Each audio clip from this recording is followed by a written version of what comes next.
Probably the biggest step was in the early 2000s when we went back to New York and said, look, NFL Europe hasn't worked, but we think if we reinvest in the NFL market in the UK, there's a business to be made here. So when we first started, sort of looking at the statistics, out of the 32 NFL teams outside of the US, the Jacksonville Jaguars 4 years ago were 31st out of 32 in terms of least popular.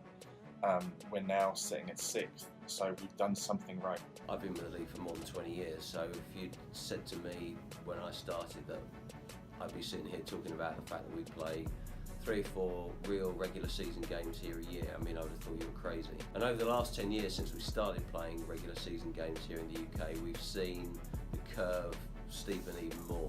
We've got given an opportunity to sort of grow a fan base here in the UK. So the Jacksonville Jaguars are the only team in the NFL that have a presence in the UK and that can do anything in the market.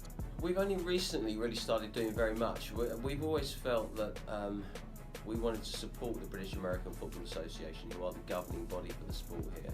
Over the last 3 or 4 years, we've kind of moved on from that a little bit, and we've started doing more of our own activities in schools. We've got a flag program now that's sponsored by Subway, which we're now taking nationwide. We've started off doing it in a few schools in London just to kind of test how robust it was, whether it worked.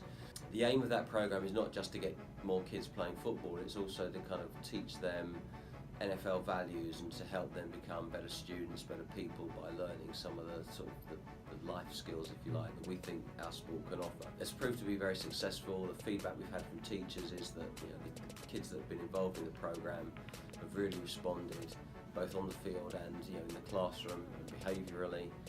So we're now in a position where we can kind of take that nationwide. I think free-to-air TV continues to be the biggest driver for our fan growth, and specifically in the last 3 or 4 years, we're talking about the stuff that is happening on BBC with the 2 weekly shows, the NFL show and NFL This Week.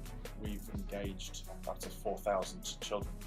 This is in London. We have a national tournament for adults as well that's spanned across the UK from Scotland. We've also done some work in Wales. Thank you very much for your time. Thank you. Pleasure. Thank you very much. My pleasure.